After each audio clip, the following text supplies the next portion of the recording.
Assalamualaikum warahmatullahi wabarakatuh. Berbicara tentang zakat, kapan ya Bapak Ibu kita mulai dari akidahnya terlebih dahulu, bukan dari syariatnya. Kekeliruan kita belajar Islam itu kok mulai dari syariat.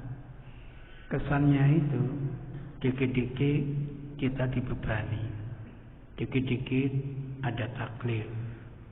Kita ini seakan-akan mukallaf yang selalu dibebani syariat. Tapi kalau kita mulai dari akidah, sesungguhnya zakat ini bukan beban. Zakat ini wujud mensyukuri nikmat Allah. Coba kita bayangkan, setiap kita yang bekerja apapun, sesungguhnya kita sedang mencari fadilah dari Allah. Maka kita mendapatkan entah upah 1 juta, 2 juta, 1 miliar, 1 triliun. Yakini itu bukan hasil jerih payah kita. Itu bukan hasil keringat kita, enggak. Itu murni fadilah dari Allah. Terlalu banyak teman-teman yang bekerja keras, menurut kalkulasinya itu pendapatannya besar, tapi kenyataannya untuk biaya opname dan sebagainya malah defisit, kurang. Berbeda kalau kita imannya kuat. Bu, mobilnya baru nih ya.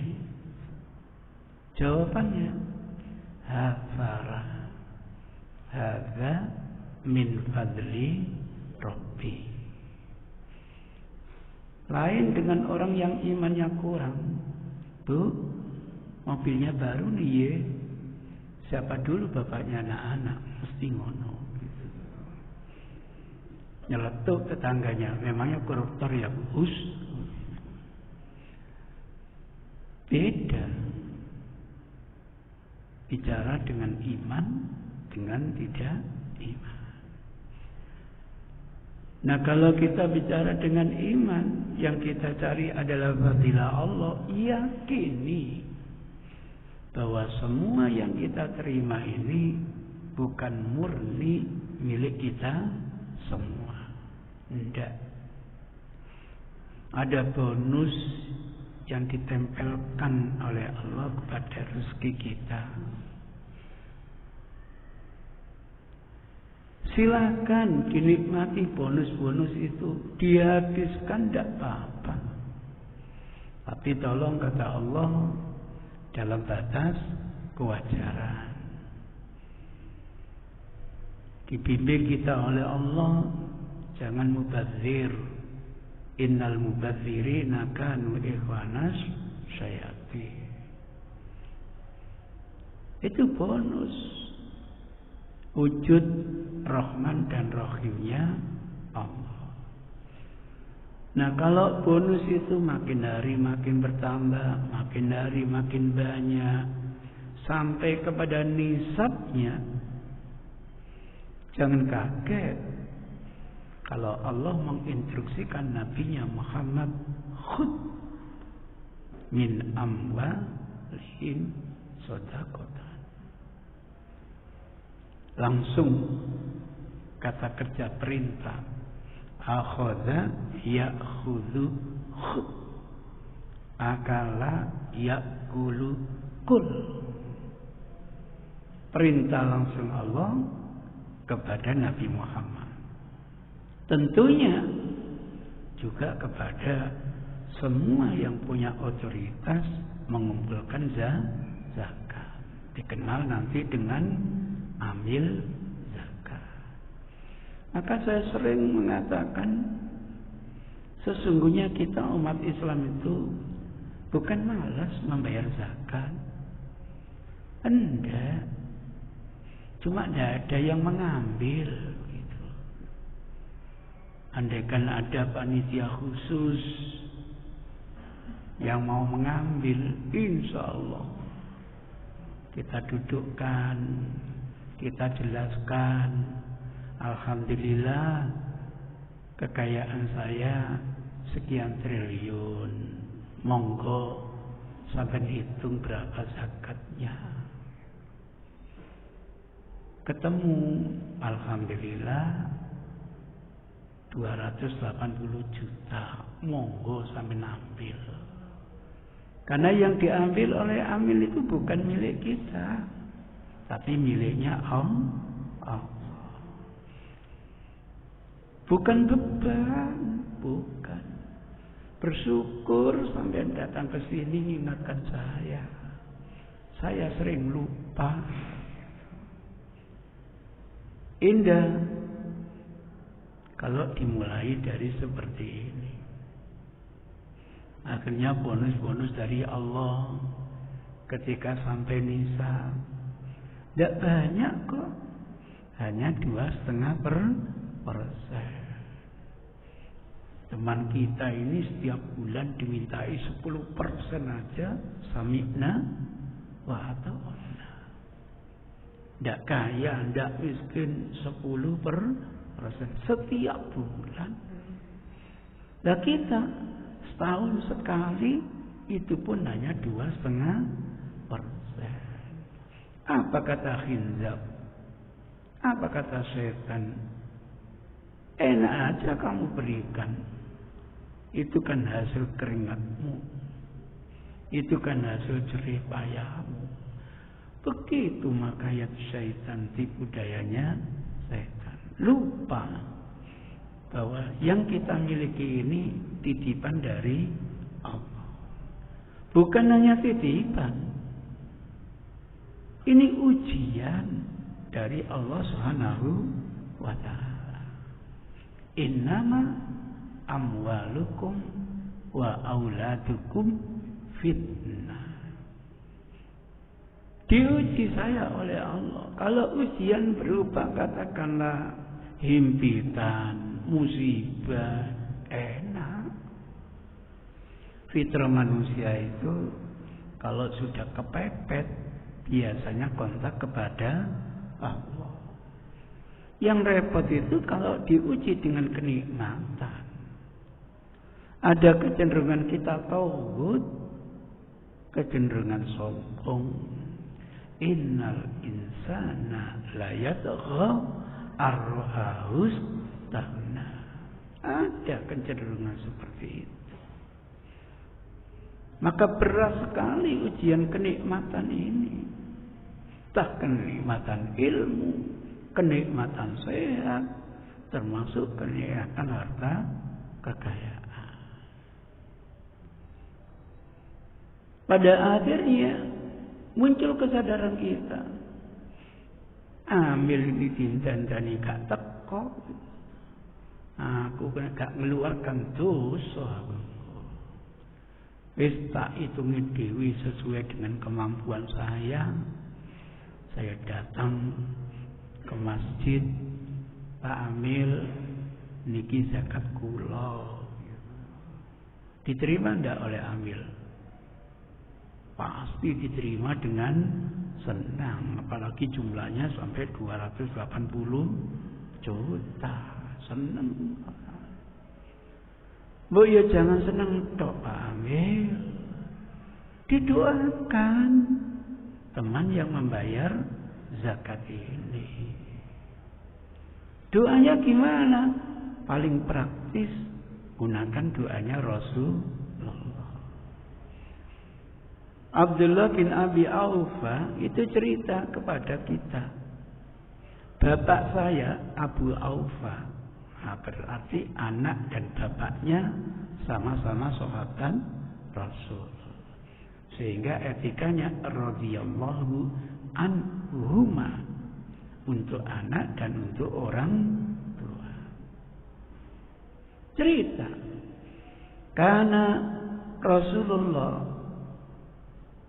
adalah Rasulullah. Idza atahu qaumun, apabila beliau didatangi oleh kaum bisadaqatihim, yang mereka membawa sedekah mereka yang dibayarkan kepada Rasul,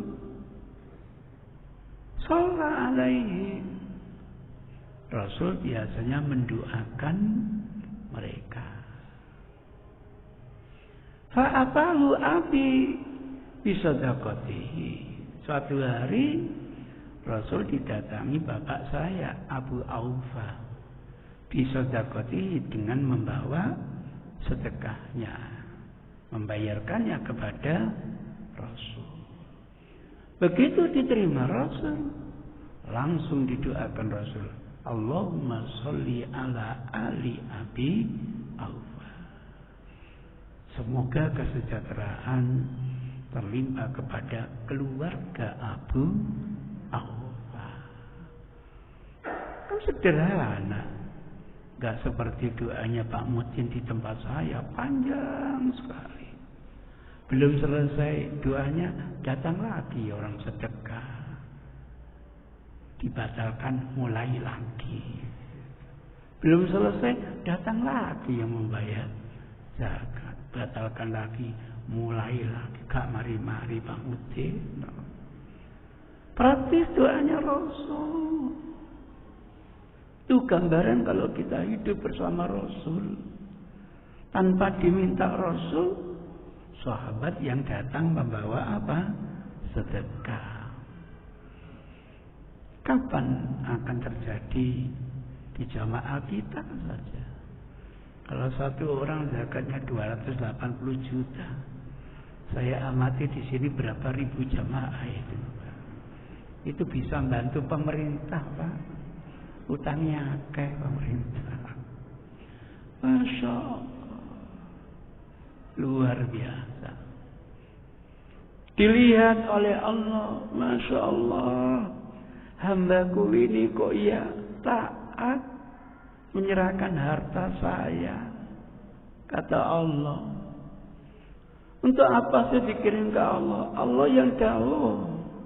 Innama sadaqatu lil fuqara'i wal masakin wal amilina 'alaiha wal mu'allafati qulubuhum wa fir riqab wal gharimin wa fi sabilillahi wa ibnis sabil. Dan daripada susah-susah saya serahkan saja kepada amil, biar didistribusikan oleh amil. Sehingga sesungguhnya zakat itu kayak segitiga. Sisi kanan muzaki yang wajib zakat, kemudian sisi kirinya nanti al-mustahiq yang berhak menerima zakat. Pada atasnya ada amil yang mengelola zakat itu. Walaupun boleh dari muzaki langsung kepada mustahiq, tapi lebih efektif kalau dikelola oleh amil. Sehingga nanti jangan sampai terjadi distribusinya itu jomplang. Satu sisi miskin itu dapat banyak dari tetangganya, tapi miskin yang lain hanya dapat satu. Itu pun masuk kalau dapat. Kalau dikelola, distribusinya akan merata. Itu salah satu hikmahnya begitu. Maka diberdayakan lembaga ini untuk memaksimalkan manfaat zakat. Oleh karena jamaah ini Masya Allah sudah sadar, meyakini bahwa yang diberikan itu memang bukan hak dia, dilihat oleh Allah Subhanahu wa Ta'ala. Keluarga ini rapat. Ayo nak, kita hitung zakatnya. Tapi bapak ini nakal. punya 12 tambak, sing loro aja dihitung. Itu windu itu miliaran itu. Sing dihitung 10 ae. Anaknya karena pernah ngaji ngilingno bapake. Pak, ngitung ini Allah Maha mendengar. Wallahu sami. Iya ya, dirungokno Allah ya. Ya wis hitungan kabeh. Ya itu setelah dihitung kabeh ketemu zakatnya berapa? 285 juta. Masya Allah. Lah kok bapak interupsi ngene loh. Ponakan kita kan belum punya kendaraan. Gimana kalau kita berikan kepada ponakan? Oh, anaknya itu tegas. Pak, dirungokno lho ambek Allah. Bukan hanya didengar oleh Allah, dilihat loh oleh Allah. Ini zakat bukan untuk ponakan. Ini zakat miliknya Allah. Oh iya ya. Ya wis serahkan takmir ngono. Biar adil nanti pembagiannya. Makanya dalam zakat ayat ini dibentengi 2 hal. Diakhiri firman Allah, wallahu sami'un alim. Dimulai dari syariat khud min amwalihim sedekatan. Dilanjutkan dengan hikmahnya oleh Allah. Tutahhiruhum wa tuzakkihim biha. Tutahhiru, dhamir tutahhiru itu bisa merujuk kepada anta, bisa merujuk kepada hiya. Anta tutahhiru, hiya tutahhiru. Kalau ditafsirkan, ambillah wahai Muhammad dan semua yang punya otoritas mewakili Nabi sebagai amil. Sebagian harta mereka itu untuk zakatnya tutahhiru. Kamu wahai Muhammad dengan mendidik mereka mengeluarkan zakat, kamu sudah bisa mensucikan mereka. Wa tuzakkihim, ini kelemahan bahasa kita. Toharo itu artinya kesucian. Tazkiyah juga artinya kesucian. Ini kelemahan bahasa kita. Kalau bahasa Allah lain. Tidak ada bahasa yang mubazir, tidak ada. Pasti punya konotasi yang berbeda. Maka dalam studi hermeneutik linguistik, toharo itu biasanya kesucian bersifat lahiriah. Kalau tazkiyah itu adalah bersifat bukan zahir tetapi batin. Maka ayat zakat makkiyah itu konotasinya bukan maliyah, bukan zahiriyah, tapi batiniyah. Qad aflaha man zakka. Itu bukan zakat formal, tapi tazkiyatun nafs, pensucian jiwa dari berbagai kesirikan. Kalau zakat formal fungsinya 2, bisa toharo, bisa tazkiyah. Filosofinya apa? Karena awalnya kita yakin tidak semua harta yang kita miliki milik kita. Ada ujian dari Allah, ada kotoran di situ yang dititipkan oleh Allah, itu merupakan haknya Allah. Alhamdulillah, hak Allah kita keluarkan. Sehingga sisa harta kita ini murni memang milik kita. Ini yang lazim nanti sebut fadilah yang sebenar-benarnya. Dengan fadilah itu mudah-mudahan menggampangkan kita masuk ke dalam ridhonya Allah, masuk di surganya Allah. Tapi kalau harta Allah itu tetap kita cekejem,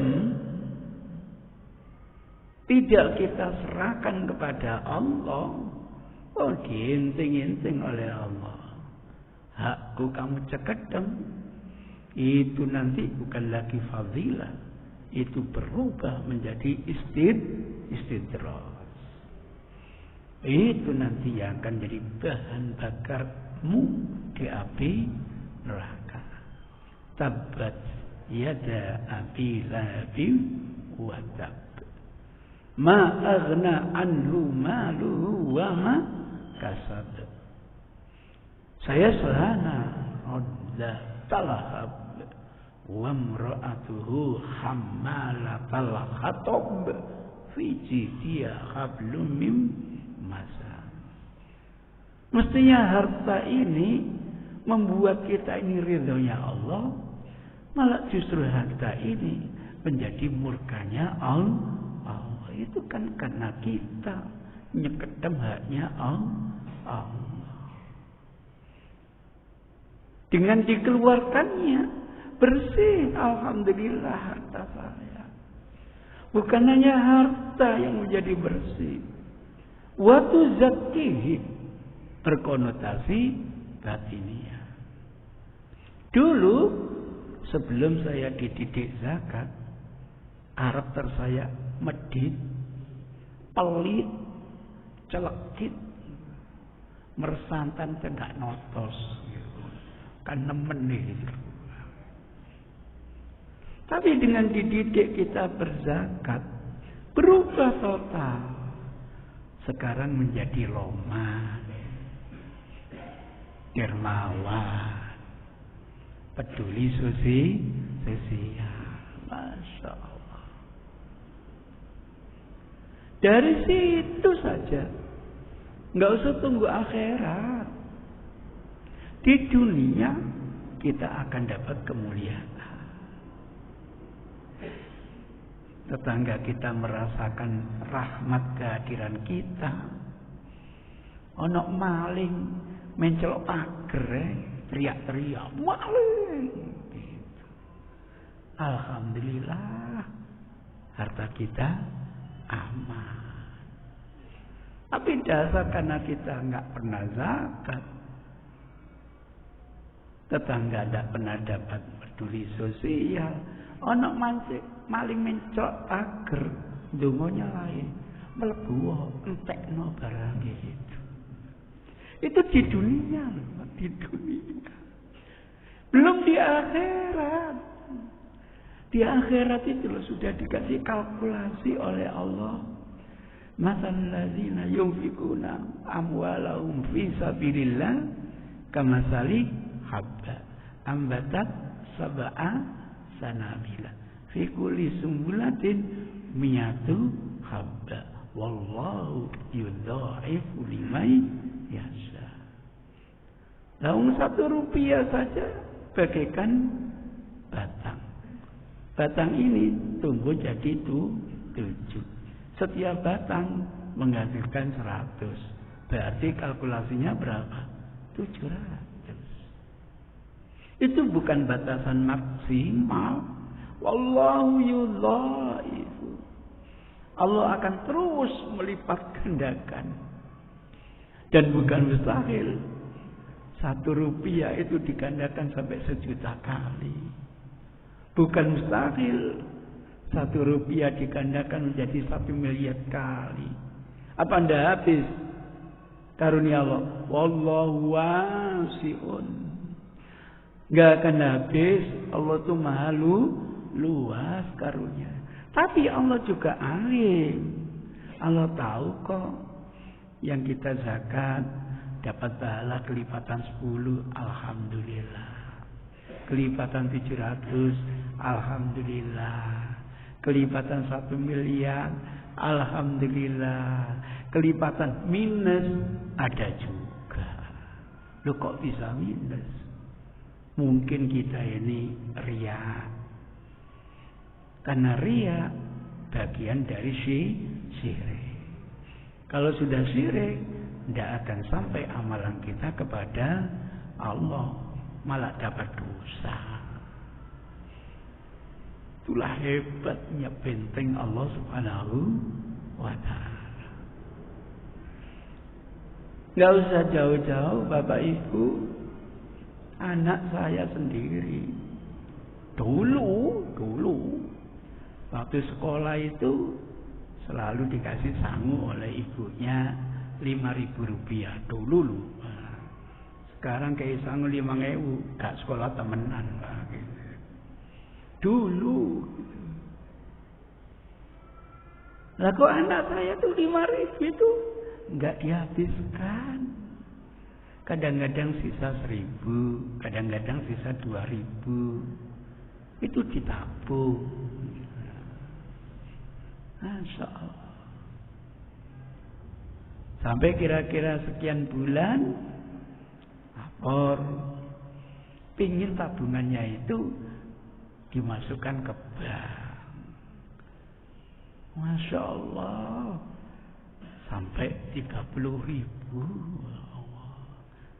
Bapaknya ini tidak mentolong gitu. Biar seneng anaknya, wis nak jangkepi piro-piro Pak. 20.000 kedidi. Jangkepi 70.000. Biar seneng tabungannya jadi 100.000. Itu bahasa orang tua kepada anak.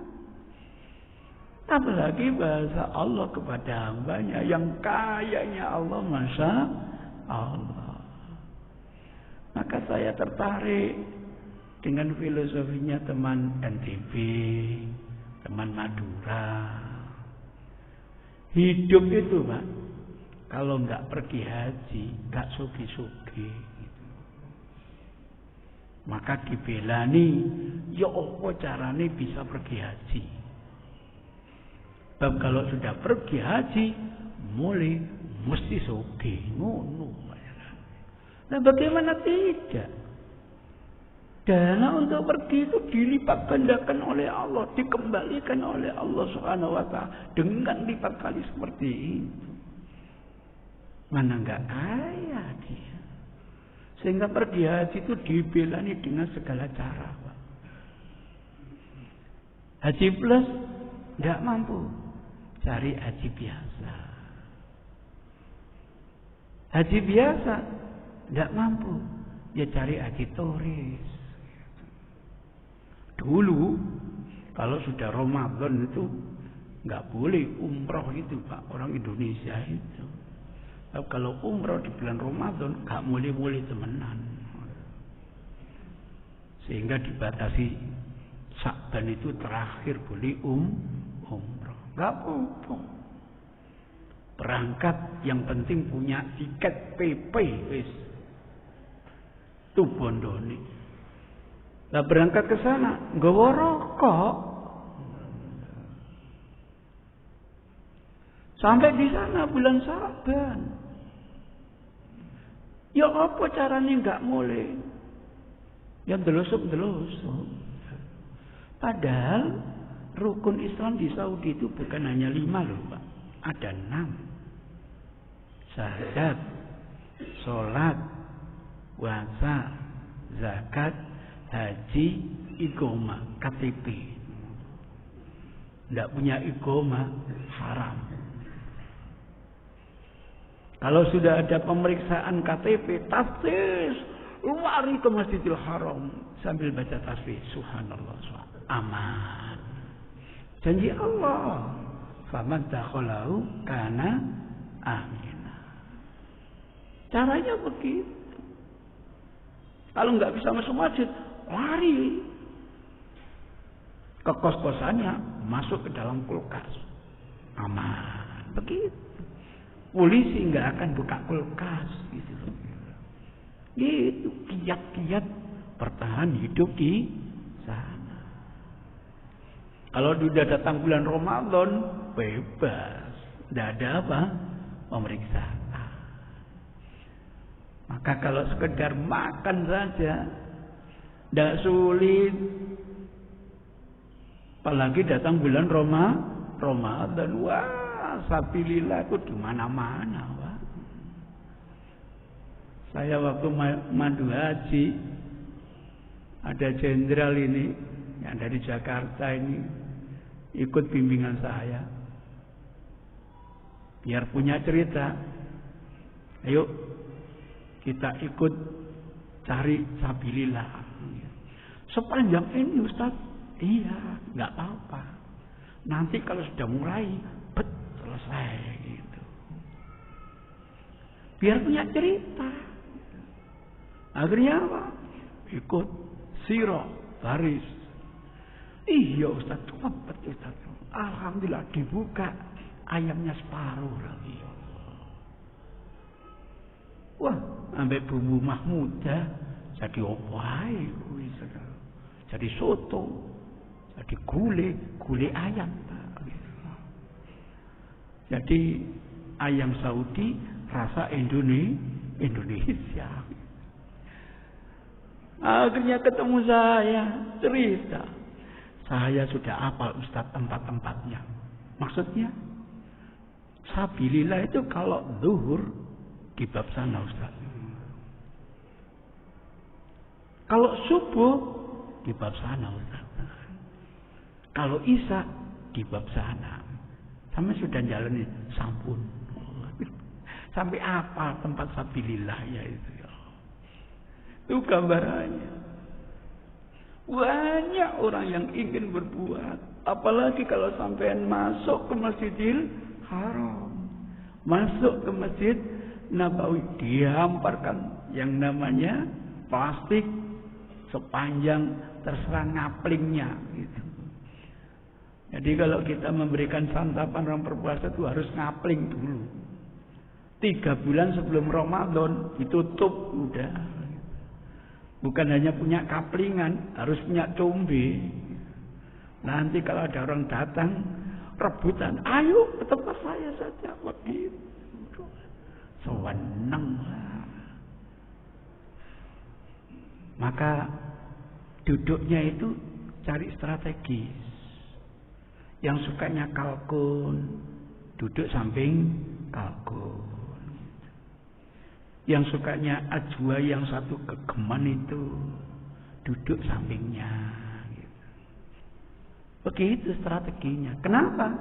Aib mengambil yang jauh, gitu. Ambil yang dekat. Makanya kalau diundang sampean lunggune dampingan Pak Yai, gitu loh. Biasanya makanan yang disodorkan di hadapan Pak Yai yang baik-baik apa yang baik-baik gitu. Itu strateginya. Jangan di pojok. Nanti menyatu dengan supir sampean. Itu strategi. Lihat makannya Pak Yai itu. Ikuti. Masya Allah. Pak Yai Zainuddin itu kalau makan lu pakai 5 jari. Wow.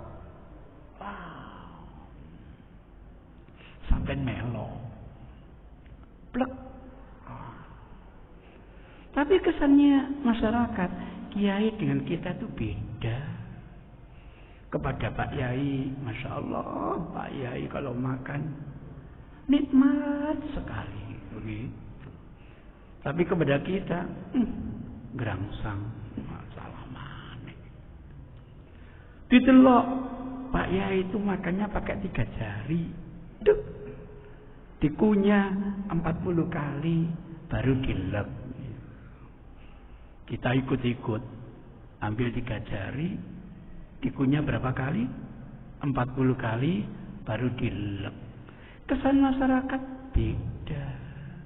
Kepada Pak Yai, Masya Allah Pak Yai, kalau makan tirakat sekali, gitu. Tapi kepada kita, lain lagi, anyi-anyi, salaman. Itu gambarannya. Masya Allah, berapa bulan menunggu haji. Habis Ramadan selesai, sawab ketat lagi. Pemeriksaan iqamah ketat lagi. Begitu Dzulqa'dah awalnya ketat lagi, pertengahannya bebas lagi. Kenapa? Jamaah haji sudah mulai datang. Itu. Waduh, uangnya habis. Masih lama lagi di sini, masih setengah bulan lagi. Ya enggak apa-apa. Tiket pulang dijual. Untuk menyambung apa? Hidup. Enggak punya tiket, pulang. Yang penting bisa pergi haji. Alhamdulillah musim haji datang, bebas lagi bisa pergi haji. Ya, walaupun jalan kaki tidak apa-apa. Nah, sekarang karena tiket sudah dijual, ya apa cara mulene? Ya jalan aja kayak wong linglung ngono, mesti ketangkep, mesti ketangkep askar polisi. Tanya Vini koma, kayak gak ngerti, Igoma gak ngerti, dilaku. Tiba-tiba takok KTP, ndak punya. Haji? Iya. Paspor? Tunjukkan. Ini umrah, bukan haji. Menengah, masuk penjara. Pasti sudah masuk penjara, sudah. Seminggu di penjara itu. Paling lama. Ternyata apa? Hidup di penjara jauh lebih nikmat. Ya. Iya, saya pengalaman 2 kali masuk penjara masalahnya. Kenapa masuk penjara? Lupa, nggak bawa KTP. Saya sudah bilang anak tolib Jamiah Islamiyah, gak tolib-toliban, nggak punya KTP masuk penjara. Nggak bisa diajak komunikasi, nggak bisa. Di persidangan baru bisa ngomong. Saya nggak sampai ke persidangan. Paginya kalau komandannya datang bisa diajak komunikasi. Anda tolib? Iya.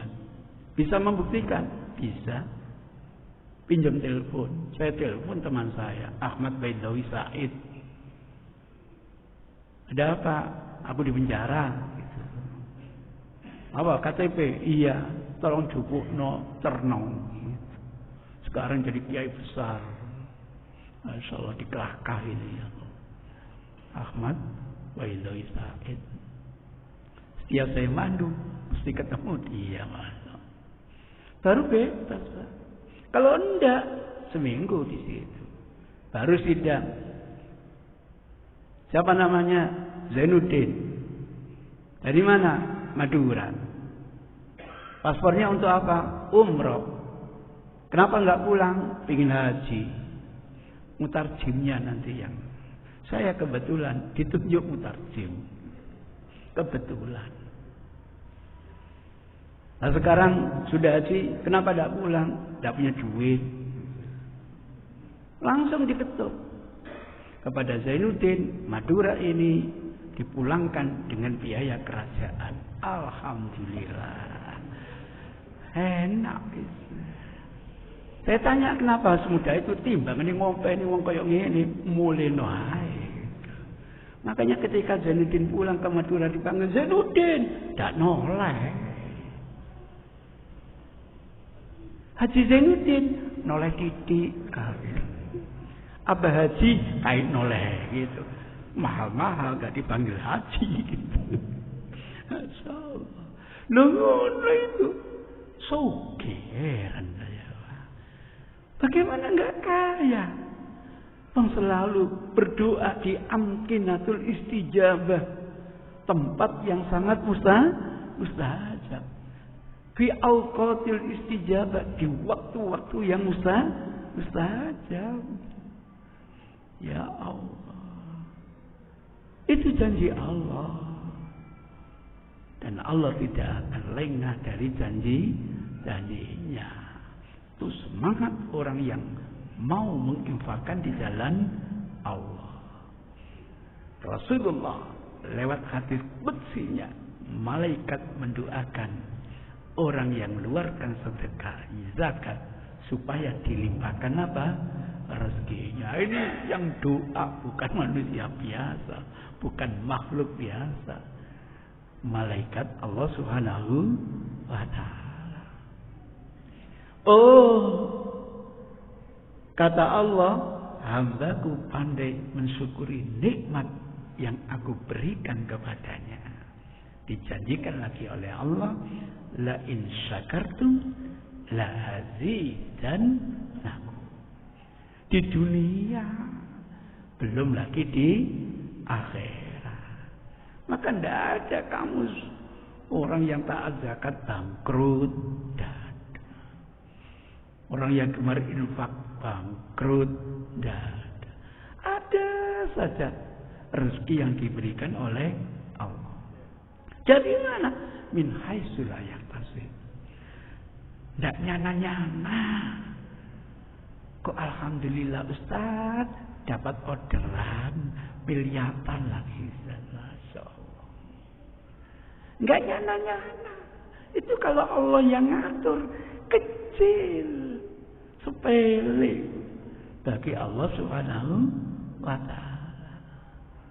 Indah kalau akidah teologi yang terpatri dalam jiwa kita, sehingga ketika kita diminta zakat, ini bukan beban, ini bukan taklif, ini wujud mensyukuri nikmat Allah.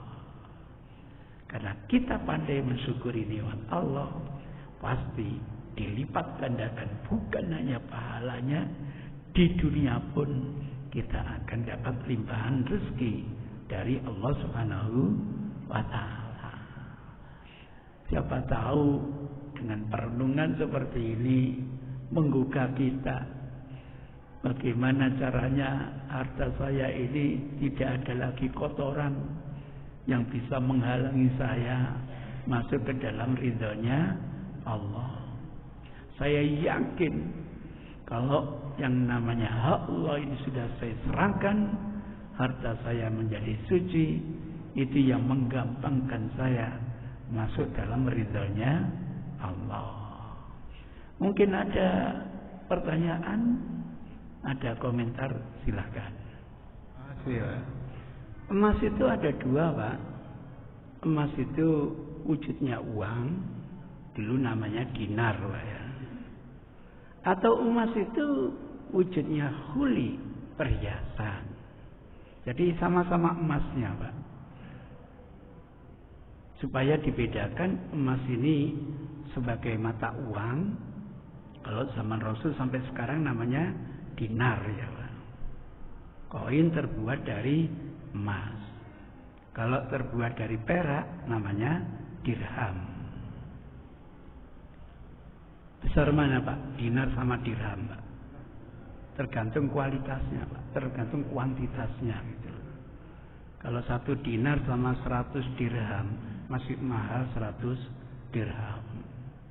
Jadi 1 dinar itu rata-rata nilainya 9 sampai 10 dirham.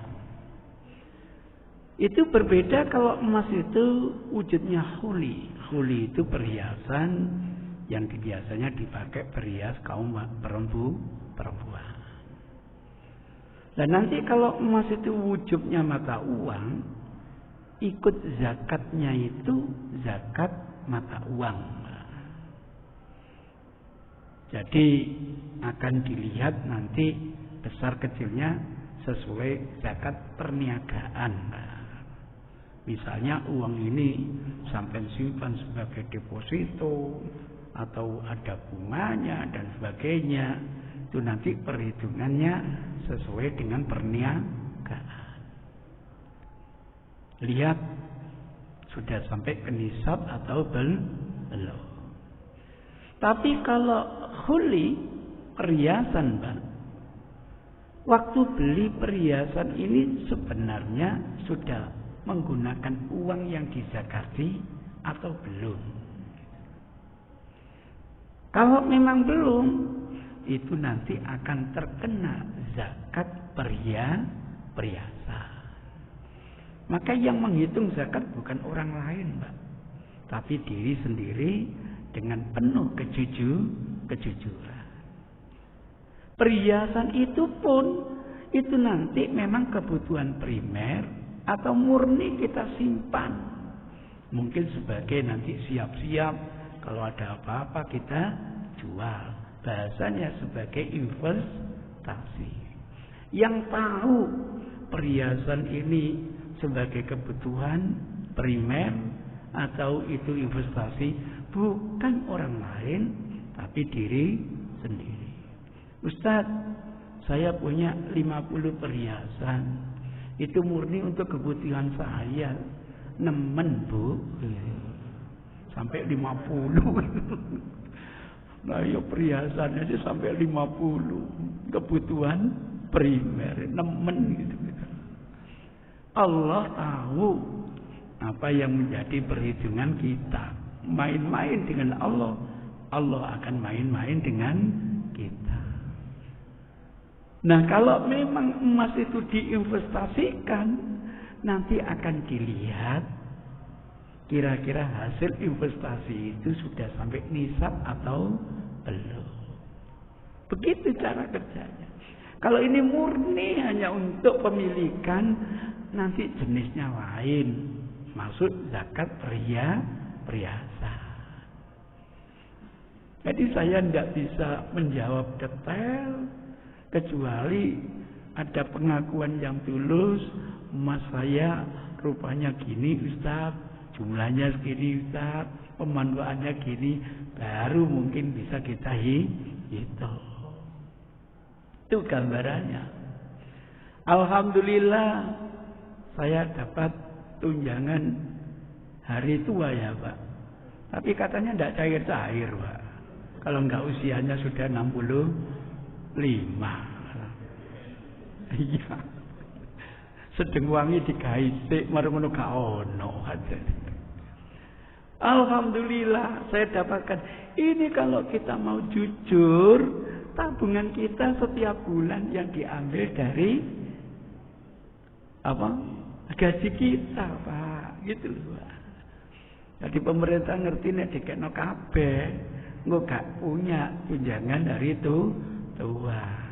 Diambil hak sampean, dititip no. Padahal dititipi duit itu enak loh, Pak. Bisa diputer-puter macam-macam. Maka yang diberikan sampean itu bukan dari pemerintah, itu tabungan sampean biyen.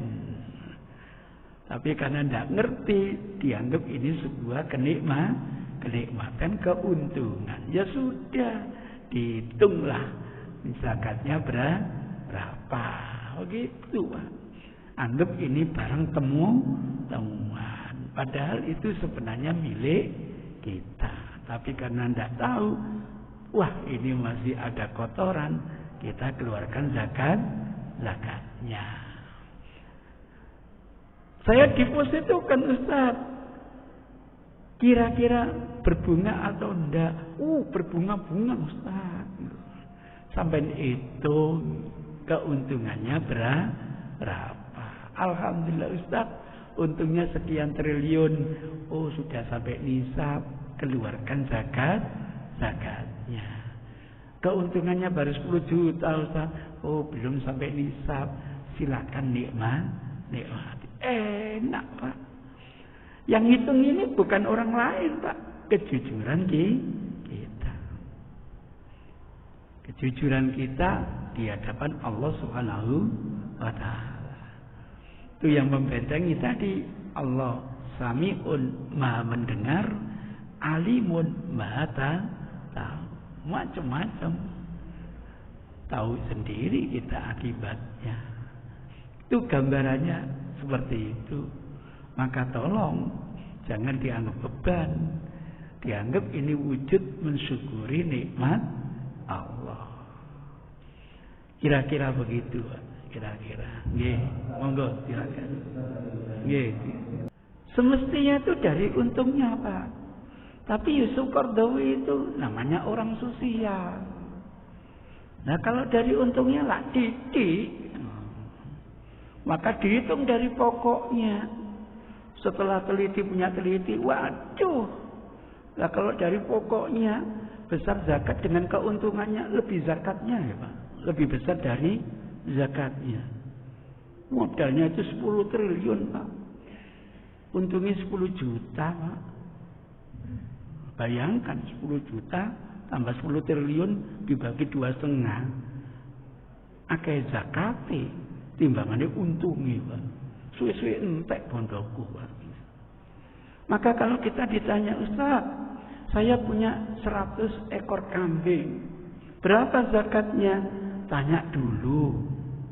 Kambing itu murni dipelihara atau diternakkan, memang dibisniskan, diambil susunya. Kalau memang untuk dibisniskan, biarkan Rasul mau. 100 kambing biarkan. Hasil perahannya itu yang diperhitungkan. Kalau ternak murni 100 itu zakatnya seekor kambing. 40 sampai 120 ekor zakatnya seekor. Ya apa caranya guys sok ngeluar zakat? Ini caranya. 30 atas nama aku, 30 atas nama istri, 30 atas nama anak pertama. Berarti nggak kena nisa. Pinter enggak? Pinter Pak. Allah tahu enggak Pak? Tahu Pak. Tahu. Alhamdulillah 300 domba saya, 300 zakatnya 3 ekor. Ya apa caranya ini? Ini bukan dipecah-pecah, digabung aja gitu. Digabung sehingga kono 100 ini 300 digabung jadi 400. Ketemu zakatnya 4 ekor. Tahu enggak Allah Subhanahu wa taala? Tahu. Supaya enggak keluar zakat, cara gabungnya gimana? Ini yang 10 atas nama ini, yang 10 atas nama ini enggak sampai nisab, bebas. Bisa. Maka hati-hati menghimpun, hati-hati memisahkan kedua-duanya, tujuannya menghindar dari zakat. Allah Maha tahu gitu. Dan Rasul sudah mensiasati seperti itu. Dijelaskan oleh Rasul, jangan sampai ada menghimpun, memecahnya, tujuannya menghindar dari zakat. Setidaknya mengurangi dari zakat. Kalau dari pajak, gak apa-apa ya Pak ya? Gak apa-apa. Oh Allah gak ngeliat. Mestinya ya gak oleh Pak. Cuma sanksinya kan gak ada. Tapi kalau kepada Allah, itu hak Allah, sanksinya dari Allah Subhanahu wa taala. Itu sudah dikasih rambu-rambu sedemikian rupa, Pak. Biar kita ini memang betul-betul sadar, meyakini yang diambil bukan milik kita tapi miliknya Allah. Ada lagi mungkin? Monggo silakan.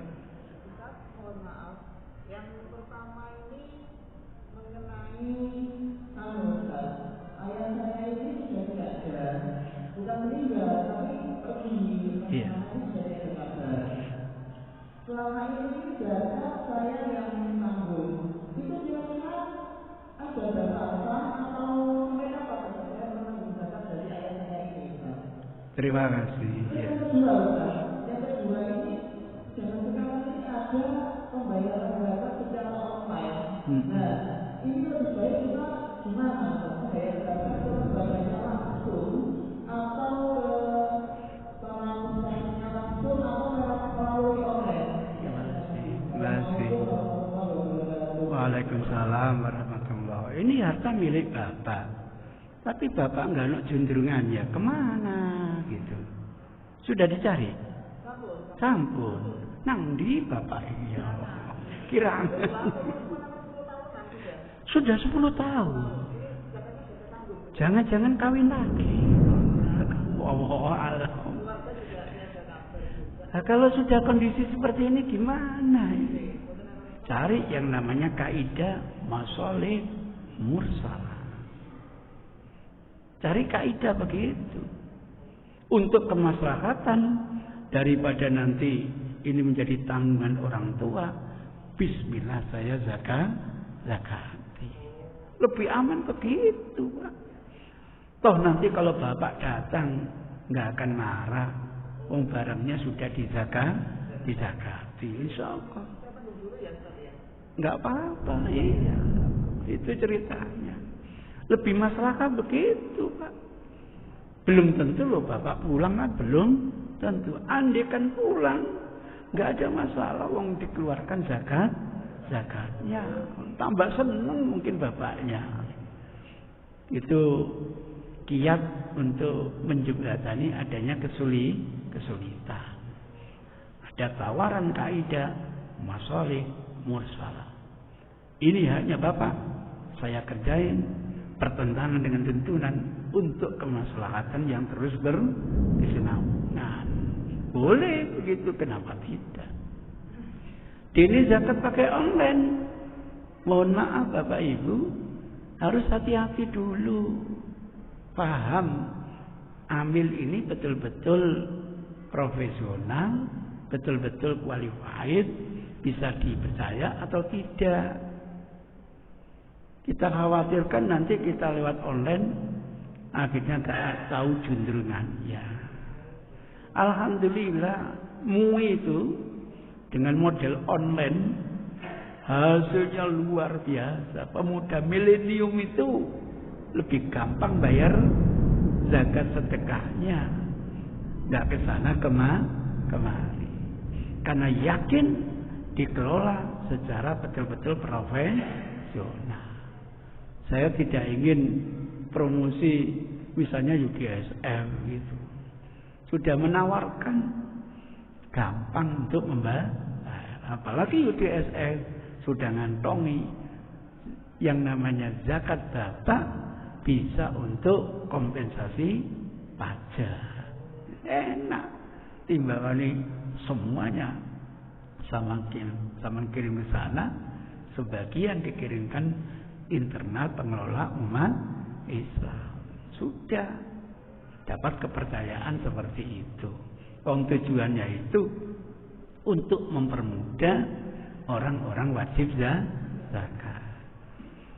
Supaya ekstra hati-hati, karena online itu susah ditebak gitu loh. Jangan-jangan zakat kita kirimkan, kita tidak tahu laporannya, nggak tahu cenderungannya, sehingga jadi ragu. Kalau sudah ragu-ragu, repot nanti. Modus sekarang itu banyak, Pak. Modus pinjaman online, modus yang namanya zakat online. Kenali dulu, ini zakat online sudah bisa diakui amanah atau tidak. Kalau amanah, ini media mempermudah seseorang bayar apa? Zakat. Kalau enggak, itu yang jadi musibah gitu. Itu gambarnya. Monggo Bu, silakan Bu. Waalaikumsalam warahmatullahi wabarakatuh. Supaya dibedakan, pemberian itu macam-macam Bu. Ada wujudnya zakat, ada wujudnya infak, ada wujudnya sedekah, ada wujudnya hibah, ada wujudnya hadiah. Pemberian itu loh Pak, macam-macam. Untuk zakat, mohon maaf,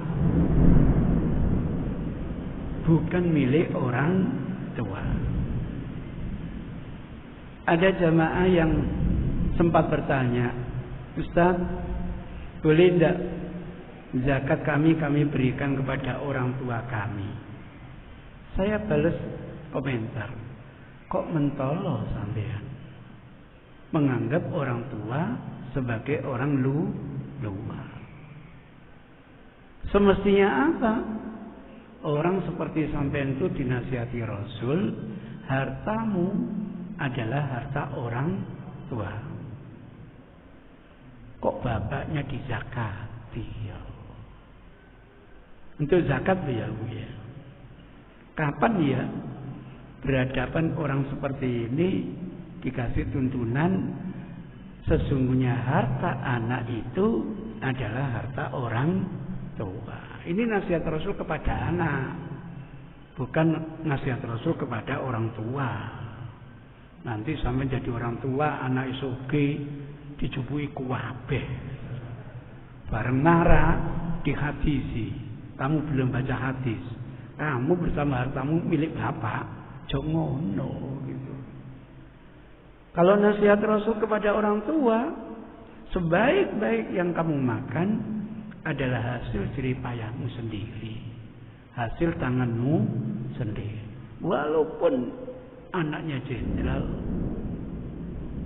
dia pensiun, lebih baik mencangkul kebun, menanam, menikmati buahnya daripada jaga kiriman dari anak-anaknya. Begitu. Itu namanya memahami hadis secara proporsional. Sama dengan nasihat Rasul kepada wanita itu loh. Hati-hati wahai wanita, kalian itu adalah ladang suami. Kalau dipanggil suami menolak, dikutuklah oleh malaikat sampai subuh. Itu bukan nasihat Rasul kepada suami. Sampai tulis hadis ini uji coba. Istriku kangen. Ada apa? Ayo layani saya. Mohon maaf, saya capek. Dihadisi. Tuh hadisnya Rasul.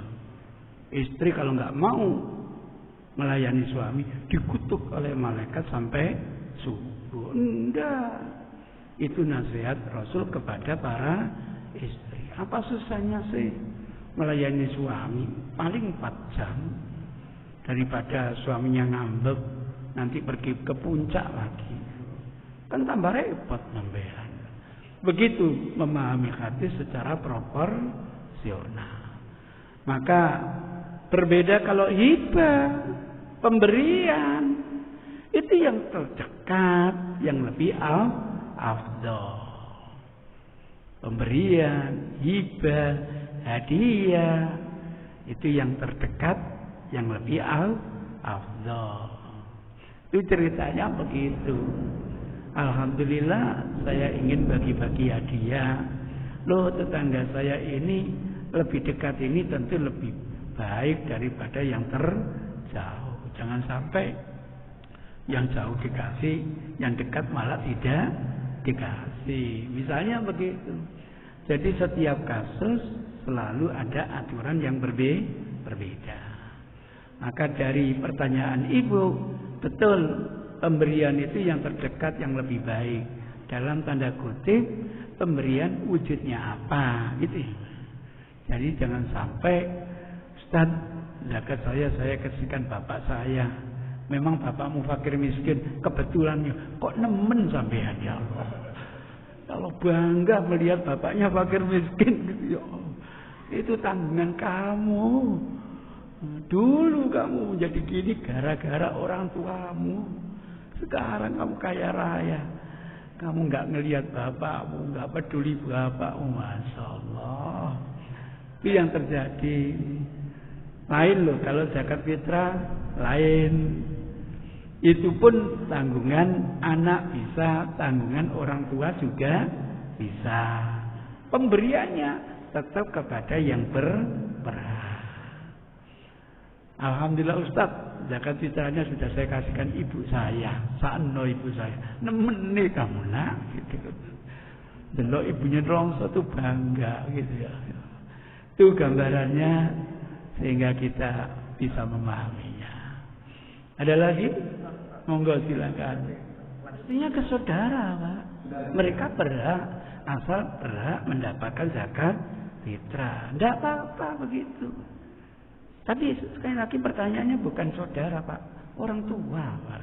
Ini yang jadi problem gitu loh. Kalau melihat saudara, mendingan dulukan saudara kita. Asal masuk kriteria yang berhak menerima zakat. Tapi zakat saya serahkan amil, ya referensikan, tidak apa-apa. Zakat diserahkan ke amil, direferensikan, tolong saudara saya ini saya lihat merasa berhak, barangkali diberi. Gitu bisa, nggak apa-apa. Nggak apa-apa. Boleh, saudara boleh berhak menerima zakat asal berkriteria entah fakir, entah miskin, entah gharim, misalnya begitu. Dan mungkin itu yang lebih baik. Itu lebih baik.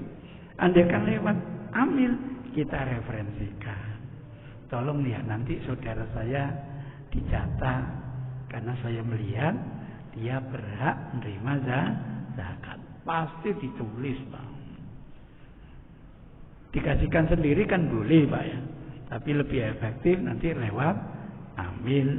Nanti distribusinya bisa merata. Kira-kira begitu, Pak. Ini yang tepat pertanyaan Ibu tadi. Bagaimana memberikan zakat itu kepada yang terdekat. Tapi bukan orang tua loh, Pak. Bukan. Gitu. Asal saudara kita ini tergolong orang yang berhak menerima zakat. Ada lagi mungkin? Monggo, silakan Ibu. Monggo. Pajak diniati sebagai zakat. Senani Allah sampai nanti. Itu lain kok.